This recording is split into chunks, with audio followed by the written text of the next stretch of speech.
In the previous lecture, we had seen some HTML-like syntax in the app.js file. At that point, I deferred further discussion to a later lecture.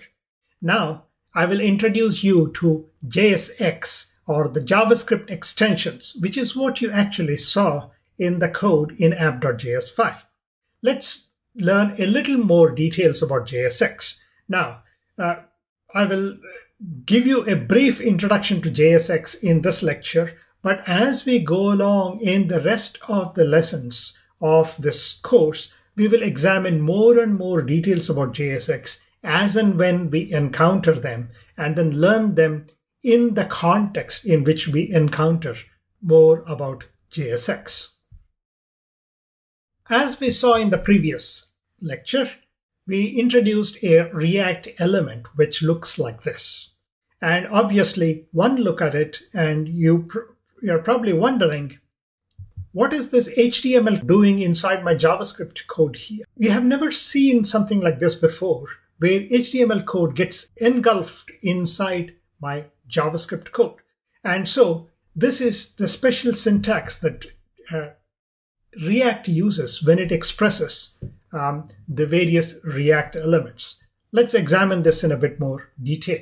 So, continuing with the discussion about JSX, JSX is syntactic extensions to JavaScript, which enables us to express React elements using HTML-like syntax. So it is a shorthand notation for JavaScript functions that are called, which evaluate to JavaScript object. As we will see, the reason for approaching it this way, as opposed to having the HTML separate from the JavaScript code, as done in other frameworks, is to avoid the artificial separation of the rendering logic from the other UI logic. Very often, what is rendered in the screen is dependent upon the rest of the UI logic controlling the rendering on the screen. In other frameworks like Angular, we separate out the template code from the JavaScript code and in some way control the templates from within our JavaScript through various expressions and so on. In React, the two are combined together. So you would see a mixture of both the UI logic and the rendering logic within a single file, as you saw in the app.js file earlier. So again, illustrating this with an example, you might see an React element being defined like this in the code. Now, when you see this, you obviously notice immediately some HTML-like syntax in the code and some specification of attributes for the HTML-like elements and so on. But in reality, this actually gets mapped in React into a corresponding JavaScript object here. So as you can see, this is mapped into a React create element. This call to the React create element with the three parameters as shown here will result in a JavaScript object being created. So the corresponding JavaScript object looks like this. So your element becomes a JavaScript object with a type specified there and the props specified there.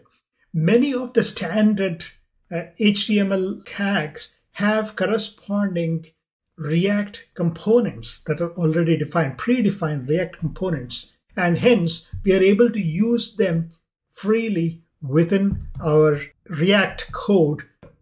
Not only that, the fact that you are mixing UI logic with the rendering logic means that you should be able to easily embed JavaScript-like expressions into your JSX code. And indeed, that is quite possible with JSX. So for example, you could easily declare a JavaScript object like this here, and then correspondingly, you can incorporate the properties from these JavaScript objects into the code that you render here. So as you can see here, for a div, I'm giving a key attribute as dish.id, which is actually derived from the JavaScript object there. And then correspondingly, you can see the use of the media heading. And then in there within braces. You see dish.name being declared here, and so on. And so this code shows you how JavaScript expressions can be embedded into JSX code as and when required. Now, we will encounter more of such examples as we develop our React application later, and then at that point, you will see how versatile JSX is for specifying various React elements.